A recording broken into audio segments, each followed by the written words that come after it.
Horas, selamat datang di channel kami Rumah Batak. Di video ini kita akan membahas tentang tudu-tudu si Panganon.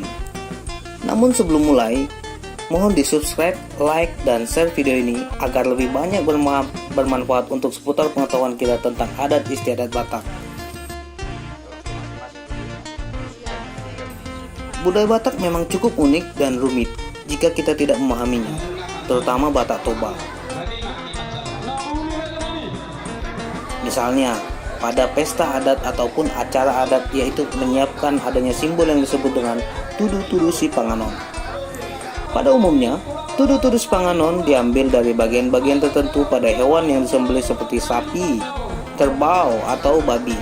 Dan semua bagian-bagian tersebut ada penempatan untuk siapa atau yang memiliki hak terhadap jambar. Beberapa bagian hewan yang disembelih untuk dijadikan tudu-tudu si Panganon antara lain bagian kepala, ekor, aliang atau leher, dan beberapa bagian lainnya.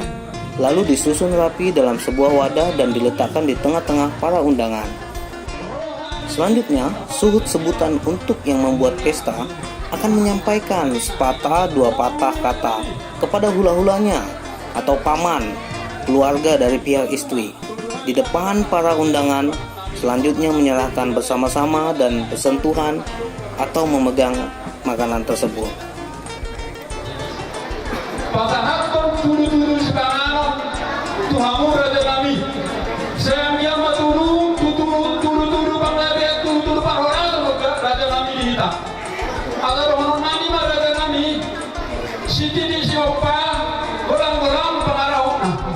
Tung seorang raja kami lawan terpatu bahami. Saya pertama manggoi basu-basura. Berarti mah raja kami. Ya di majalah Horas sama itu.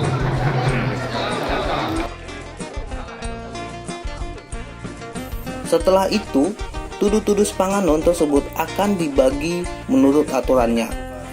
Bagian ekor diberi kepada yang membuat pesta, sebelah bagian dagu kepada jalobara, sebelah lagi kepada tulang, sebelah bagian mulut kepada pariban, sebelah lagi kembali ke pihak anak laki-laki. Soitu rajana ginokon kumbar huta, somba-somba tusude tulang.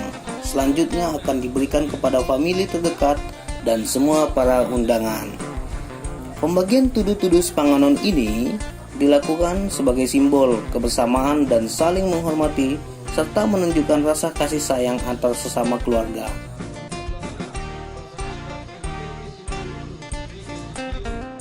Nah, jadi adat Batak itu cukup rumit namun indah, apalagi kita saling mengerti.